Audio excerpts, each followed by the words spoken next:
नमस्कार, बात छत्तीसगढ़ की में आपका बहुत स्वागत है। मैं हूं आपके साथ बुशरा और आज बात कर रहे हैं कि फिर से चुभी बीरनपुर की फांस। जी हां, छत्तीसगढ़ विधानसभा में बीरनपुर हत्याकांड का मामला एक बार फिर से गूंज उठा है। हत्याकांड के पीड़ित ईश्वर साहू ने विधायक के रूप में ये मुद्दा सदन में उठाया और न्याय की मांग की।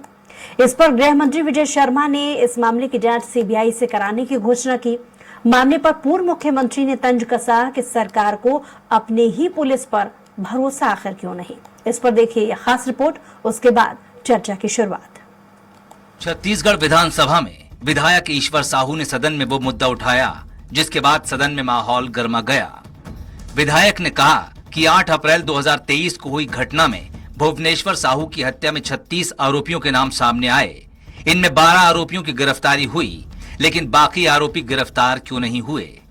इस पर उप मुख्यमंत्री विजय शर्मा ने जवाब देते हुए कहा कि आपसी विवाद में भुवनेश्वर साहू की हत्या की गई। मामले की गंभीरता को देखते हुए 8 अप्रैल को 11 आरोपियों की गिरफ्तारी की गई। एक अन्य की गिरफ्तारी बाद में हुई। मामले की विवेचना जारी है, लेकिन विधायक इस जवाब से असंतुष्ट दिखे। उन्होंने सीबीआई जांच की मांग रखी, जिस पर डिप्टी सीएम विजय शर्मा ने हामी भर दी। पिता के हृदय के इस दर्द को मैंने क्या पूरे सदन ने महसूस किया और उस पर सीबीआई जांच की उनकी मांग थी। उस मांग को पूरा किया गया है। सीबीआई जांच के लिए इस विषय को भेजा जाएगा। वहीं पूर्व सीएम भूपेश बघेल ने बीरनपुर हत्याकांड की सीबीआई जांच कराने की घोषणा पर सरकार को आड़े हाथ लिया। उन्होंने कहा कि भाजपा और वर्तमान सरकार में उप मुख्यमंत्री ने इस मुद्दे को जोर शोर से उठाया था, लेकिन निर्णय कैबिनेट की पहली बैठक में ही लिया जाना था। उन्होंने कहा कि सरकार को अपनी ही पुलिस पर भरोसा नहीं है। ये सरकार के लिए शर्मनाक स्थिति है। पीड़ित व्यक्ति ने ध्यान आकर्षण लगाया, तब इसकी घोषणा हुई। सीबीआई जांच का हश्र हमने देखा है। ये एक घोषणा भर रहेगी। ये सरकार की नाकामी को जाहिर कर रही है।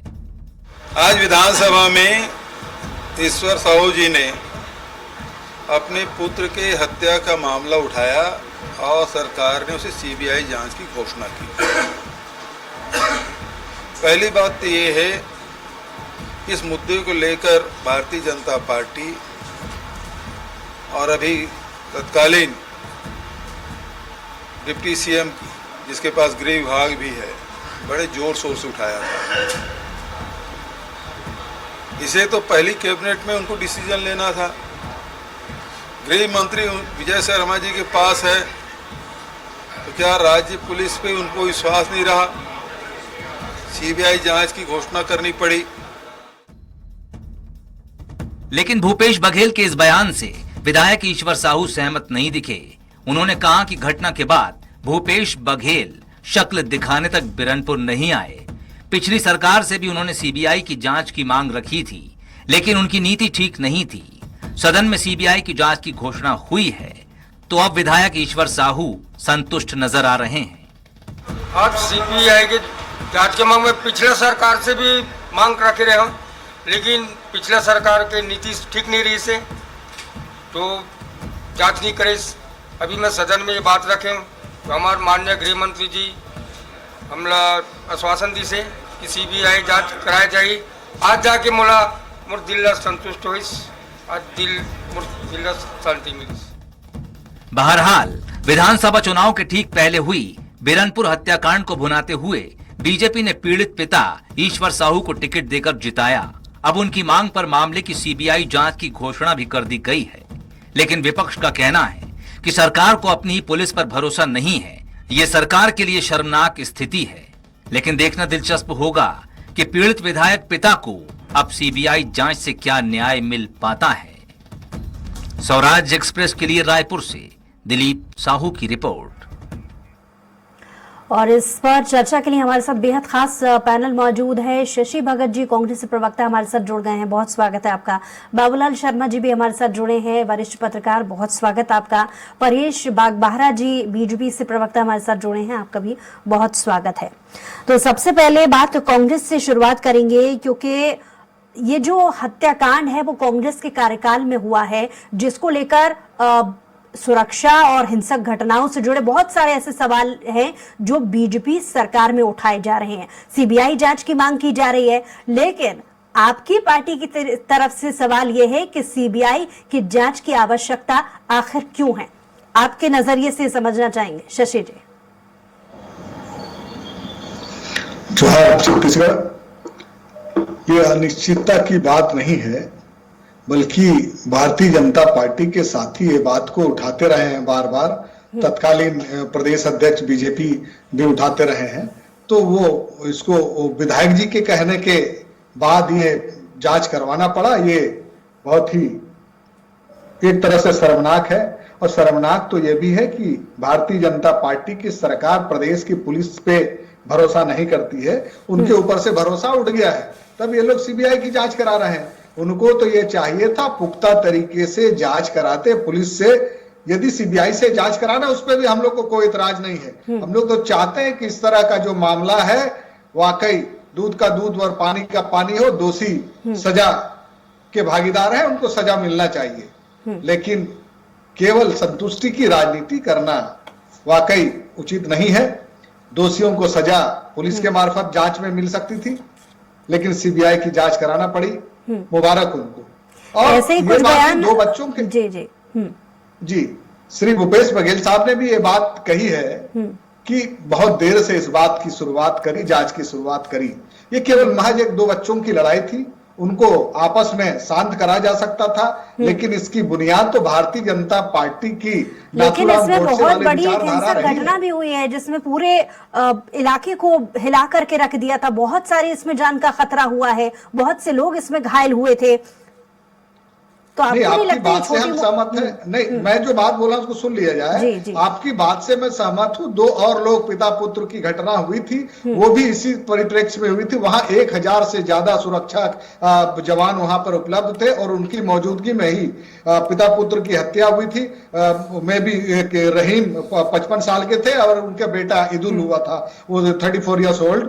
तो ऐसे तो सवाल फिर आपके सरकार के कार्यकाल पर भी उठ रहे हैं कि इतनी बड़ी हिंसक घटना हो जाती है जहां पूरा बीरनपुर दहल उठता है। सुरक्षा पर सवाल है, क्योंकि जाहिर है सिस्टम में आप ही की सरकार थी जो पूरे इंस्ट्रक्शन दे रही थी। ये सवाल उठता है कि आखिर कितनी आसानी से इतनी बड़ी घटना हो जाती है और पुलिस प्रशासन पर कंट्रोल या फिर किसी तरीके के दिशा निर्देश या व्यवस्थाओं को संभालने के लिए सरकार की जो व्यवस्था वो नाकाफी थी। सवाल उठेंगे। ठीक है, बहरहाल परेश जी से मैं आपका सवाल ले लेती हूँ। 1000 सुरक्षा कर्मी, देखिए आरोप केवल मत लगाइए, हमको बोलने का भी अवसर दीजिए। 1000 सुरक्षा कर्मी थे और 11 लोगों को अरेस्ट उन्होंने किया था तत्काल। 10 लोग को किया था, फिर एक और को किया अरेस्ट। तो ये तात्कालिक रूप से कार्रवाई ये जो हुई थी और उस पर जांच भी जारी है, ऐसा वर्तमान deputy CM and home minister ने कहा है। तो ये तो स्पष्ट है कि उसमें किसी तरह की ढिलाई नहीं की गई थी। उसमें 148, 149, 307 और 302 की धारा और 120B के तहत भी मुकदमा कायम किया गया था और उस पर जांच भी जारी थी और तत्काल कार्रवाई भी की जा रही है। ठीक है, आपका सवाल मैं परेश जी से दोहरा देती हूँ। परेश जी, सरकार को अपनी ही पुलिस पर भरोसा क्या नहीं है जो सीबीआई की जरूरत पड़ रही है? ये सवाल कांग्रेस बार बार उठा रही है। देखिए, 8 अप्रैल 2023 का दिन छत्तीसगढ़ के इतिहास में एक काला दिवस के रूप में याद रखा जाएगा। और जो काला धब्बा उस समय के कांग्रेस सरकार के चेहरे पे लगा हुआ है, वो आने वाले कई सालों तक मिटने वाला नहीं है। इन लोगों ने जो तुष्टीकरण की नीति अपनाई पूरे देश में, वो बीरनपुर के जो हत्याकांड हुआ है 22 वर्षीय एक साहू स्कूली छात्र का, उसने इनके तुष्टीकरण की नीति का नंगा नाच जो ये करते हैं पूरे देश में, उसकी पोल खोल के रख दी। इनके प्रधानमंत्री जी आदरणीय डॉक्टर मनमोहन सिंह जी जब प्रधानमंत्री थे, उस समय ये सोनिया गांधी जी के इशारे पे उन्होंने कहा था कि हिंदुस्तान के संसाधनों में पहला अधिकार अल्पसंख्यकों का होगा। ये उसी तुष्टीकरण की नीति को यहाँ पर इन्होंने चरितार्थ किया। हम किसी भी समुदाय के लेकिन खिलाफ नहीं है, पूर्व मुख्यमंत्री लेकिन अगर भूपेश कोई बघेल ने समुदाय आज में सदन की कार्यवाही असामाजिक के तत्व बाद है में उनको ये भी सामने कहा लाना है पड़ेगा। कि जब इस मामले को आप जब विपक्ष में थे, जब उठा रहे थे, जब अब तो आप सत्ता में हैं, तो क्यों ना सबसे पहले जो कैबिनेट बैठक हुई थी उसी में इसको लेकर के किसी तरीके की जांच को लेकर दिशा निर्देश दे दिए जाते या एक्टिवनेस इस मामले को दिखा दी जाती। परेश जी देखिए, भूपेश बघेल जी झीरम कांड को लेकर के बहुत राजनीति किए। उन्होंने कहा कि झीरम में ऐसा हो गया वैसा हो गया, तत्कालिक भाजपा सरकार का हाथ है, मेरे जेब में कागज है, मैं निकाल के दिखा दूंगा। 5 साल तक राज किया, क्या किया झीरम कांड को लेकर के? क्या न्याय मिला उस परिवार को? क्या किया इन्होंने? उसका कुछ अभी तक कुछ निकाला? सवाल कर रही हूँ लेकिन बीरनपुर का मसला नहीं, है, परेश जी झीरम कांड ठीक का है, मसला क्योंकि और भी है, उसपर मेहमान है, चर्चा उनसे भी करें। मैं प्रतिक्रिया चाहूंगी। बाबूलाल शर्मा जी से मैं प्रतिक्रिया चाहूंगी। बाबूलाल शर्मा जी, बीरनपुर हत्याकांड और सीबीआई पर जो छत्तीसगढ़ में सियासत चल रही है उसे आप किस तरीके से देखते हैं? बाबूलाल जी जी, आपका प्रश्न समझ में नहीं आया। बीरनपुर हत्याकांड और सीबीआई पर जो छत्तीसगढ़ में सियासत चल रही है जांच को लेकर के, उसे आप किस तरीके से देखते हैं? देखिए, ये बहुत ही दुर्भाग्यपूर्ण घटना थी और इस घटना में क्या है, आपसी संघर्ष की वजह से जो है वो घटना हुई थी। ग्रामीण विवाद जो होता है उसके बैठक हुई, बैठक होने के बाद में कुछ लोगों ने जो है, विशेष समुदाय के लोगों ने जो है उस बच्चे से मारपीट की है, उसकी डेथ हो गई। और एक घटना बहुत मैंने कह सकते हैं आपकी दुर्भाग्यजनक है। और सबसे बड़ी चीज ये है कि आज विधानसभा में जो दृश्य उपस्थित हुआ है वो बहुत ही मार्मिक। एक बाप जो है वो अपने बेटे की हत्या के न्याय जो है अपनी सरकार से मांग रहा है। ये एक बड़ा विचित्र दृश्य उपस्थित हुआ, बड़ा मार्मिक दृश्य हुआ जब उन्होंने ये कहा कि मैं पिता हूँ, मुझे न्याय चाहिए और मैं यहाँ विधानसभा में आकर आपसे न्याय मांग रहा हूँ, अपनी सरकार से न्याय मांग रहा हूँ। और उसके बाद जो है एसआईटी गठित है, उसके बावजूद जो है उसी की ईश्वर साहू जी की मांग पर जो है सीबीआई की जांच की घोषणा जो है विजय शर्मा जी गृह मंत्री ने की। और मांग जो है वो ईश्वर साहू की तरफ से ही थी। और निश्चित रूप से जो है ये घटना का जो खुलासा है, क्या हुआ था, कैसे हुआ था, इसका खुलासा होना जरूरी है, क्योंकि दूसरे ही दिन जो है 2 विशेष समुदाय के लोगों की भी हत्या हुई थी। उसका भी कारण समझ में आना चाहिए कि आखिर वो क्या बदले की भावना से वो हुआ या वो कोई दुर्घटना थी या कोई दूसरी बात थी। तो अजय चंद्राकर ने इस बात को भी शामिल करने को कहा कि इस बात को भी जो है इस जांच में शामिल कर लिया जाए, लेकिन उनकी मांग को जो है दरकिनार कर दिया गया कि एक ही बिंदु पर जो है जांच होगी और वो बिंदु है जो ईश्वर साहू कह रहे हैं। तो इसी हत्या, भुवनेश्वर साहू की हत्या के बारे में जो है सीबीआई अब जांच करेंगी, दूध का दूध पानी का पानी हो जाए, ऐसा सभी की मंशा है। कि जो बार बार कहा जाता है कि भाई वो शहीद हो गया और उसने जो है किसी विशेष कारण से जो है इस प्रकार की बात उठाई थी और उसकी हत्या कर दी गई। तो इस तरह की जो बातें, जो अफवाहें जो उड़ती है वो समाप्त हो जाए, इस बात का सबकी इच्छा है कि ये सारी चीजें खत्म हो जाए। और मार्मिक दृश्य उपस्थित हुआ आज के दिन, निश्चित रूप से जो है असंभव सब चीज जो है वहाँ हुआ और बड़ा अजीब सा लगा कि एक बाप जो है विधानसभा पहुंच गया अपनी न्याय की मांग करने के लिए और अपनी ही सरकार से मांग। बिल्कुल बाबूलाल जी, मैं आपकी बात से बिल्कुल सहमत हूं कि बहुत सारे ऐसे सवाल हैं जो इस इतनी बड़ी हिंसक घटना के बाद से न्याय को लेकर के लोगों के बीच में है, क्योंकि बहुत सारे ऐसे लोग हैं जो घायल भी हुए, घरों में तोड़फोड़ हुई, बहुत सारे लोगों ने अपना नुकसान इस हिंसक घटना में झेला। शशि जी, आपसे सवाल, आपने बाबूलाल जी को सुना, उन्होंने उस पूरी घटना को बहुत अच्छे से बताया। बहुत सारे ऐसे सवाल हैं जो जांच को लेकर के उठ रहे हैं। आपको भी समय मिला था क्योंकि 10 महीने पुरानी ये घटना है। सवाल यह है कि जब आपको भी समय मिला था तो इस घटना में जांच को लेकर के आपकी सरकार ने कोई एक्शन क्यों नहीं लिया? आपका कहना बिल्कुल गलत है। भूपेश बघेल जी की सरकार के दरमियान ही एफआईआर के बाद वो गिरफ्तारी हुई थी और उसके बाद उस पर कार्रवाई भी हुई थी और इसमें कहीं कोई दो राय नहीं है कि कार्रवाई में किसी तरह की कोई कमी हुई, बल्कि भारतीय जनता पार्टी के लोगों ने इस पे कार्रवाई करने के लिए देरी करी और उनने सवाल जांच का है। पैदा हो रही। आप सही कह रहे हैं, जो आंकड़े आप दे रहे हैं वो सही दे रहे हैं कि 11 लोगों की गिरफ्तारी उस समय हुई थी, 34 पर मामला दर्ज हुआ था और भी कुछ जो संदिग्ध लोग थे उन पर भी मामले दर्ज किए जाने को लेकर के कार्रवाई चल रही थी। कार्रवाई को लेकर के सवाल नहीं है, सवाल जांच को लेकर के है। शशि जी, नहीं, जांच भी इसमें पुख्ता जांच हुई है। अरेस्ट करने के बाद उस पर जांच तो होती है। मैंने तो आपसे बताया कौन कौन से सेक्शन के तहत उन पे एफआईआर दर्ज हुई और उसकी गिरफ्तारी हुई। लेकिन वर्तमान स्थिति में यह है, आपसी द्वंद्व की स्थिति लगभग पैदा हो गई भारतीय जनता पार्टी के अंदर। श्री चंद्राकर जी के द्वारा, जो सीनियर विधायक भी हैं और उनसे जूनियर विधायक जी हैं जो अभी होम मिनिस्टर भी हैं, उनसे एक सवाल उनने किया, क्या दो लोग जिनके ऊपर जो जिनकी हत्या हो गई बाप बेटे के ऊपर, क्या ये सीबीआई की जांच उन तक होगी? अब मैं ये बात पूछना चाहता हूं भारतीय जनता पार्टी के प्रवक्ता मित्र से कि सीबीआई की जांच का पैमाना कौमियत के आधार पर भारतीय जनता पार्टी में होता है क्या?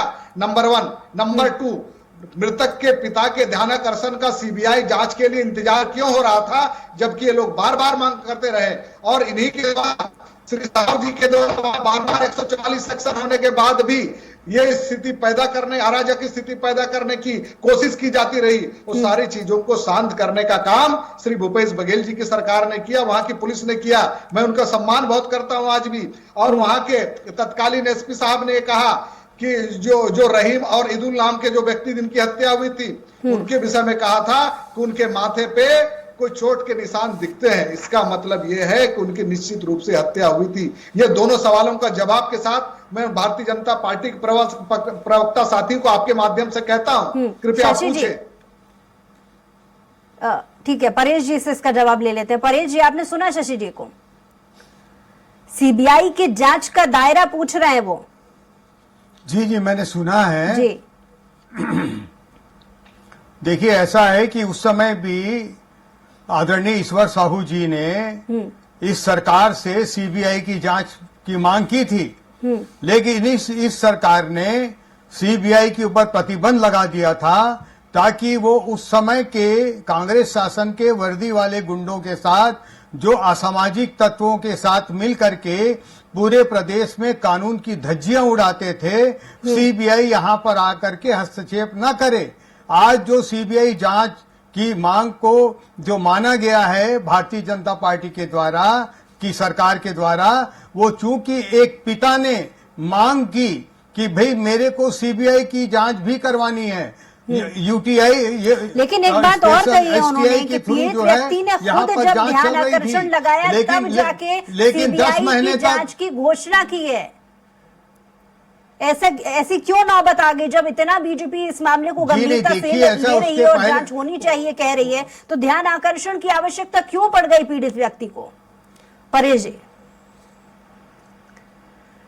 गंभीरता से ली गई, इसी कारण तो एसटीआई का निर्माण किया गया, एसटीआई का गठन किया, उसमें तेजी से जांच हो रही थी। 36 लोगों के खिलाफ उसने एफआईआर दर्ज किया। इनके सरकार ने 12 लोगों के खिलाफ की ही गिरफ्तारी की। ये जो 2 लोगों के जो वहां पर जिनके बारे में ये सस्पेक्ट कर रहे हैं कि उनकी हत्या की गई, इनके 10 महीने तक वहां सरकार थी, उन्होंने उसकी जांच क्यों नहीं की? उस समय जांच करना चाहिए था ना। जो आज ये मुझसे पूछ रहे हैं, मैं इनसे पूछता हूं कि जो 2 लोगों के बारे में आप बोल रहे हैं, उसकी जांच क्यों नहीं किया आपने जांच क्यों नहीं किया उसका?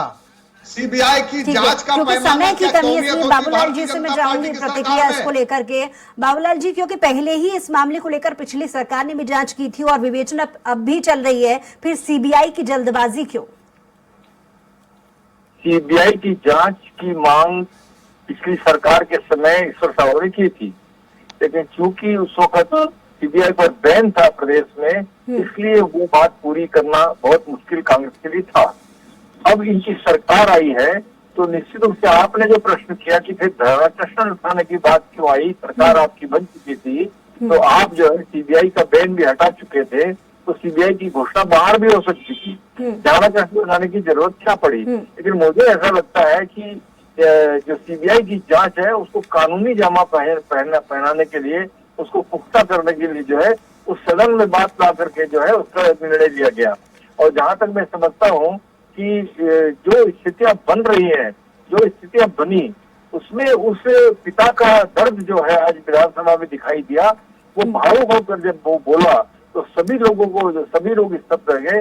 उसने कहा कि मैं एक पिता हूँ और मेरे बेटे की हत्या के लिए मुझे सदन में आकर कहने का मौका मिला, तो मैं यहाँ पर अपनी सरकार से न्याय मांग रहा हूँ। तो बड़ा अजीब दृश्य उपस्थित हुआ था। निश्चित से जो है सीबीआई की जांच जो घोषित हुई है उसका सभी स्वागत करेंगे और निश्चित रूप से अच्छे ढंग से इसकी जांच हो, सही तरीके से जांच हो, ताकि सारी चीजें सामने आ जाएं कि आखिर उसमें क्या था। और उसने एक बात और उठाई, उसने कहा जिससे व्यक्ति के कारण झगड़े की यानी कुल मिलाकर दोनों ही सरकारों के कार्यकाल में इस मामले को लेकर के जांच की जो मांग है वो उठाई जा रही है, लेकिन सवाल यही कि आखिर से अपनी ही पार्टी के जो नेता हैं उन्हें ध्यान आकर्षण लाना पड़ा तब कहीं जाकर के सीबीआई ने इस मामले को सीबीआई के सुपुर्द इस मामले को करने की जो कोशिश है वो बीजेपी सरकार में की गई है। बहरहाल ये देखने वाली बात होगी कि सीबीआई जांच जब होगी तो क्या तथ्य इस मामले को लेकर के और निकल करके सामने आते हैं। बहरहाल